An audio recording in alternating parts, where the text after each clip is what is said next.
They walked past the "No trespassing" signs like they owned the place. Black windbreakers with HOA patrol stitched across the back. One with a clipboard, one with a camera, one with a coil of rope that made my mare lift her head like she smelled lightning. And in that first cold breath, I understood they hadn't come to talk, they'd come to take, and they thought the daylight made it legal.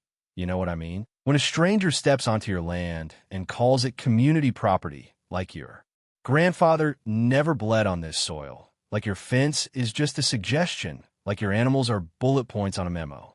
I said it plain, private land, turn around.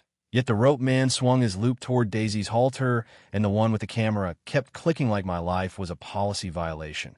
Then I saw her at the fence line, sunglasses, arms folded, the smile that comes with a title. Karen, the HOA president, voice dipped in honey and chlorine.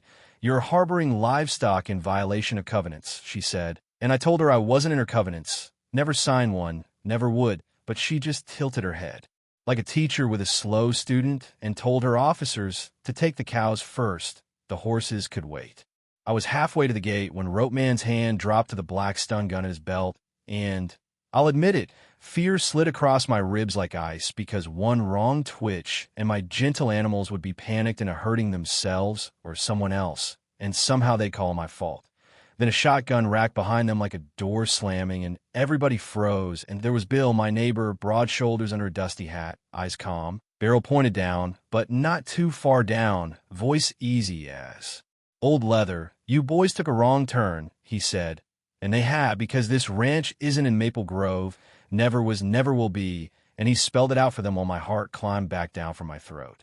Rope dropped, camera lowered, clipboard tried to talk us both to sleep, and for a second I thought the whole thing would vanish like breath. But Karen didn't flinch. She said, "You'll regret this," in that soft way some folks say goodbye, and their SUV carried them off in a small cloud of spite. Let me back up a sec, because these things don't start with rope, they start with paper. Little letters stuffed in my box about the aesthetic of livestock, voicemails about shared land use, months of soft-knuckle taps on a door I never opened. And then one morning the pump on my troughs was unbolted clean, water gone, and there was a man at the tree line in a ball cap I didn't know, just watching. And when I followed the crushed pine needles into the pines, I found a broken zip tie, a little metal tag, stamped Maple Grove Patrol, and at noon Bill showed up with a sandwich and a frown and said we'd put cameras on the west fence and a sign big enough for Karen's sunglasses to read. That night the trail cam pinged and pinged, deer, raccoon, nerves, and then 4 engines rolled slow with their lights off, a pickup, a slatted trailer, another truck, an SUV, figures at the back gate with bolt cutters and a strap, and I whispered into the radio and texted the sheriff, and that's when the twist walked out of the oak shadow beside my barn and raised both hands like a man leaving a church pew. Evan, cap pulled low, voice shaking, told me the plan like he was trying to wash it off.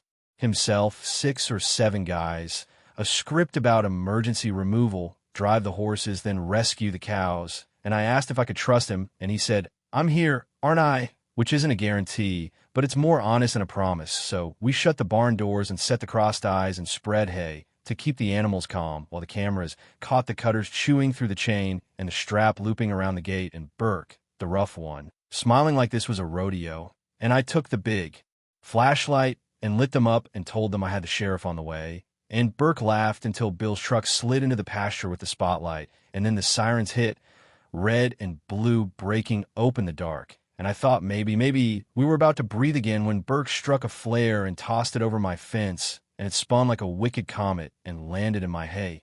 Yeah, that happened. And the fire licked up with the kind of hunger that forgets everything but eating.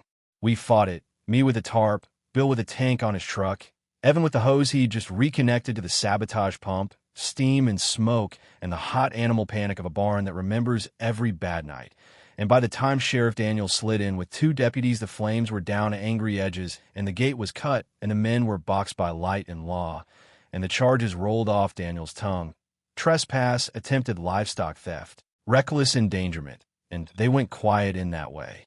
Men do, when their plan hits a wall they can't punch through. The next morning, Karen's voicemail sat on my phone like a snake under a towel. "You'll run out of breath before I run out of ways." And instead of getting smaller, the fight got bigger because a notice went up at the hardware store about a proposed corridor that looped a shaded line across my pasture to the creek, a pretty word for a legal noose. And 5 days later at the county hearing, Karen sold the room on Unity and outdoor access until I laid my grandfather's survey on the table and the neighbor's letters and, thanks to Evan's flash drive, Karen's own emails about strategic acquisition, small steps to make my livestock incompatible with community growth. And when Daniel spoke about trespass and arson, you could feel the air change. The vote went 3-2 against her, and still she left with a man in a black jacket who didn't look like he read zoning law so much as body language. Roar was his name, and the cameras caught him 2 nights later, moving my fence line with chalk marks and orange flag tape like he was sketching a theft. And when I stepped from behind a post with a flashlight and said evening, he smiled with the kind of patience that isn't humane, told me public access was coming whether I liked it or not, that it would be a shame if something happened to this place. And I told him a sheriff was on his way, and he calculated the seconds he had left and took them. I got tired of playing goalie, so I filed a notice in the county records that put a red flag on any attempted easement, stretched new wire with bill, added night vision cameras, called the transport company Karen was courting, and explained how felony works. And then I did the one thing she couldn't spin behind closed doors. I called the little paper she loves and gave them dates, footage, reports. The headline wasn't polite. The photos weren't pretty. And that night at the HOA clubhouse, some of her own neighbors asked if she'd sent men to my ranch in a storm, which she called irrelevant, which is what you call something you can't defend. And I stepped forward and told her the more she pushed, the more truth would come out. And for the first time, she looked like a person with a plan that wasn't landing. The very next afternoon, she made her worst move, showed up inside my fence with 2 animal control officers and a claim about neglect. And I said, warrant or consent, pick one. And she said, refusal looks guilty. And I said, trespass looks worse. And right then, dust rose on the road, and Daniel stepped out of his cruiser and asked for a court order, and the officers looked at their shoes and left with a lesson. And Karen left with her jaw clenched like a fist in a pocket. That night, there was a ransom note envelope on my west fence that said sell the land or lose everything on it. Letters cut from a magazine like a teenager's idea of anonymous. And sleep didn't find me. And at 3 a.m., the box truck rolled up with pickups tied behind. And Roar climbed out, and so did Karen, not bothering to hide now. And she announced a seizure on behalf of the community. And Roar reached for the gate, and Bill's horn split the quiet, and one more thing happened that we hadn't used yet, the thing we'd installed 2 weeks earlier after the first night raid. The high-voltage perimeter wire tied to a switch beside my door. Not lethal, just educational. And when Roar's gloved hand found the post, his whole body snapped backward, and he cursed and shouted, "It's hot."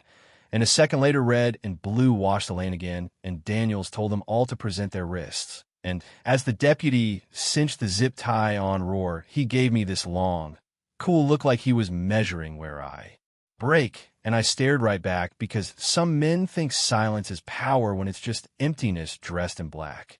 A week passed, and the DA took the case, and the pasture remembered how to be quiet. Daisy still noses my shirt for a carrot. Pepper still announces breakfast like a foreman. And in the evening, I walk the line my grandfather walked and listened to.